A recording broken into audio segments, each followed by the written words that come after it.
Tribun Gayo.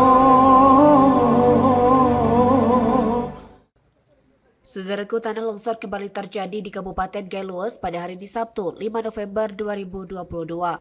Akibat dari tanah longsor di Gailues tersebut, arus transportasi Blangkejeren yang menghubungkan Kota Cane, Aceh Tenggara kini kembali mengalami lumpuh total. Berdasarkan informasi yang diterima tribungayo.com, longsor kembali terjadi di Dusun Meranti, Desa Gumpang pada hari ini Sabtu 5 November 2022 sekitar pukul 2 waktu Indonesia Barat. Longsor di kawasan Dusun Meranti, Desa Gumpang, Kecamatan Putri Betung merupakan lokasi longsor yang terjadi sehari sebelumnya. Kapolsek Putri Betung, Ibtu Ridwansyah SH di lokasi mengatakan, saat ini arus transportasi masih lumpuh total dan terjadi antrian panjang di lokasi longsor tersebut. Bahkan diketahui, tumpukan material longsor dan menutupi badan jalan tersebut lumayan parah, sehingga terpaksa harus menggunakan alat berat.